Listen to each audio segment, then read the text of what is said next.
educated and so forth and so on, the Rastafari of today. You understand? And yet, many of the youth don't know this. I have to repent to the King of Kings and His Christ for the falling short. Let's go now to the Colossians again, 3 and 10. 3 and 10. So we're returning to Colossians now. So we're seeing the context of epigenosis, of the Rastafari overstanding. In 3 and 10 it says, and have put on the adis, or the new man, to put on the new man, which is renewed, which is what? Renewed in knowledge, which is renewed. So the putting on of the new man, of Rastafari, is to be renewed, become new again, born again in knowledge or overstanding after the image of Him that created him. So if we as Rastafari take on the name of His Imperial Majesty, then this verse applies to us according to the teaching of His Imperial Majesty and the word of His Christ and the early true Gnostic Hawaria, those who knew the correct and the precise, correct and precise overstanding of the good news, as we're learning now. So this verse also applies to Rastafari overstanding, Colossians chapter 3, verse 10, and have put on the new man, which is renewed in knowledge after the image of Him that created him, which is renewed in epigenosis, which is renewed in overstanding, which is renewed in precise and correct knowledge. Now let's move on to the next kat epigenosion in Romans 10 and 4. Let's go to Romans 10 and 4 for the next reference here, because see, when we study the word and when we study it in context of these references and we go through due diligence, this is what we call when we're doing Bible study, to do due diligence.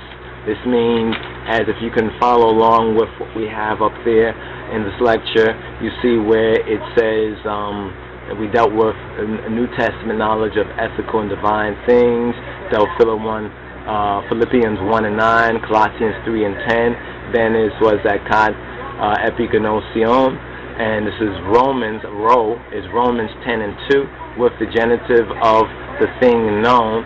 Then Colossians 1 and 9, which we dealt with, Colossians 2 and 2. Then we have Philemon 6 here, and then there's the Greek here.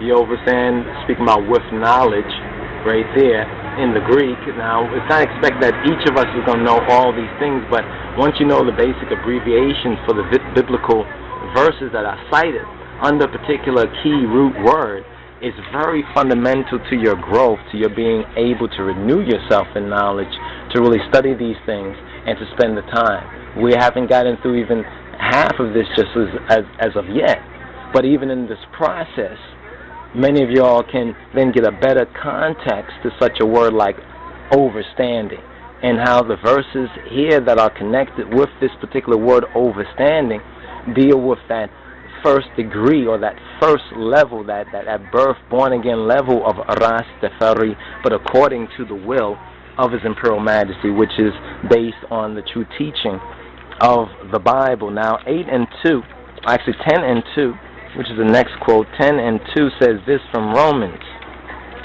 10 and 2 says, for I bear them record that they have a zeal of God. So he's bearing record that his own Hebrew brothers and sisters who were not Noah's, Gnostics, you understand, but were still dealing with that ignorance of religionism and not dealing with the truth, the full and the precise and the correct knowledge. He's saying of his fellow Israelite brethren, he's saying, for I bear them record that they have a zeal. They were passionate for Jah. They are passionate for Rastafari. They are passionate for Yahweh Shai.